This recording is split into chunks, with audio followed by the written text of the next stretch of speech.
Bonjour et bienvenue à tous. Je suis Alexa Demazière, chargée de la relation entreprise de l'assurance maladie des Hautes-Pyrénées.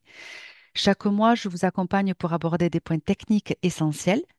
Aujourd'hui, je vais faire le point sur les accidents du travail et de trajet, notamment sur l'usage du compte entreprise et la gestion DSN et net entreprise.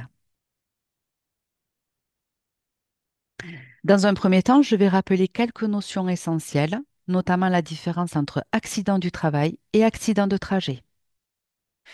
L'accident de travail survient directement sur le lieu de travail.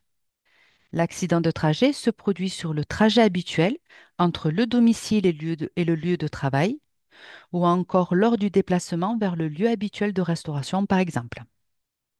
À retenir, tout accident qui survient le lieu du travail est présumé d'origine professionnelle. Un petit rappel sur le dernier jour de travail à saisir. Si le salarié est en arrêt le jour même de l'accident, alors ce jour est considéré comme son dernier jour travaillé. En revanche, si l'arrêt débute un ou plusieurs jours après l'accident, alors le dernier jour travaillé correspondra à la veille du début de l'arrêt. En tant qu'employeur, vous avez trois obligations. Dès que vous avez connaissance de l'accident, vous devez procéder à la déclaration d'accident de travail, la DAT, dans les 48 heures hors dimanche et jour férié, en ligne via le compte entreprise, sinon par courrier. Pour votre information, sachez que si vous ne remplissez pas vos obligations de déclaration, alors le salarié ou ses ayants droit disposent de 2 ans pour le faire eux-mêmes auprès de leur caisse. Vous devez remettre immédiatement au salarié la feuille d'accident du travail ou de maladie professionnelle générée après la saisie de la déclaration. Cela permettra à votre salarié de bénéficier du tiers payant et de la gratuité des soins dans la limite des tarifs conventionnels. Et en cas d'arrêt, vous devez transmettre soit un signalement DSN via votre logiciel de paye ou soit une attestation de salaire sur Net Entreprise. Pour les démarches de l'assuré, le salarié doit vous informer dans un délai de 24 heures en précisant le lieu, les circonstances de l'accident, l'identité du ou des témoins éventuels. Consultez un médecin qui établira un certificat médical, CM, décrivant les lésions et celui-ci devra être envoyé à l'assurance maladie. Attention, sans ce certificat, l'accident peut être classé sans suite. Et bien sûr, en cas d'arrêt, votre salarié devra transmettre son arrêt de travail. Au niveau de la procédure de reconnaissance, sur le site Amélie, rubrique entreprise, vous trouverez une infographie claire qui résume toutes les étapes de la reconnaissance d'un accident du travail ou de trajet, ainsi que les délais associés. Pour saisir une déclaration d'accident du travail ou de trajet, vous avez deux possibilités, soit envoyer le formulaire par courrier recommandé ou en ligne sur votre compte entreprise.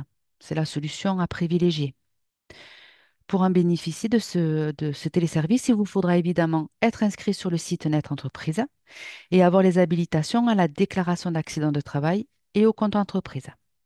L'avantage du compte entreprise, c'est qu'il y a moins d'erreurs grâce à des champs normés. C'est un gain de temps.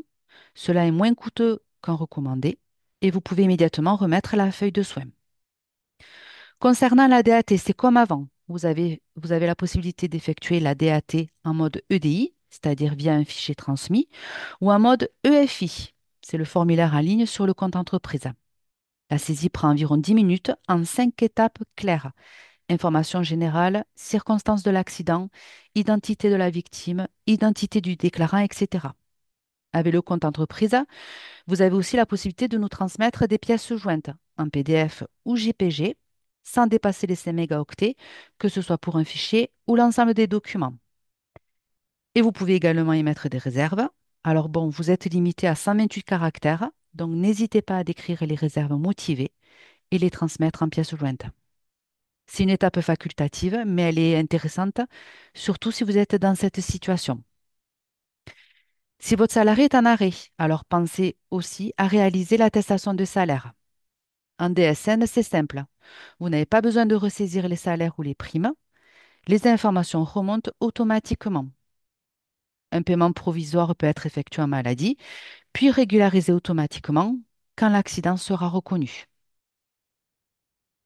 Si vous n'êtes pas encore en DSN, alors il vous faudra saisir une attestation de salaire via Net Entreprise et sélectionner le risque accident du travail, trajet, rechute. Veillez à ne pas commettre d'erreurs, notamment sur la part salariale. Celle-ci correspond à 21% du montant brut que vous avez indiqué. Donc, par exemple, sur mon écran, le montant brut est de 1 500 euros. Il vous faudra donc saisir une part salariale à 315 euros. Soyez également vigilant sur les primes et rappels de salaire. À cette étape, vous devez renseigner les primes non mensuelles avec une période de rattachement spécifique. Il peut s'agir d'une prime versée en même temps que le salaire de référence ou à un autre moment, mais correspondant à une période différente, comme par exemple la prime du 13e mois. Cette étape concerne également les rappels de salaire qui n'ont pas la même périodicité que le salaire de base. Pour aller plus loin, vous trouverez des vidéos explicatives disponibles sur les chaînes YouTube de certaines assurances maladie, comme par exemple celle des Pyrénées-Orientales ou de l'Hérault. Évidemment, si vous utilisez la DSN, ces informations sont saisies automatiquement et vos démarches seront simplifiées. Je vous remercie de votre attention.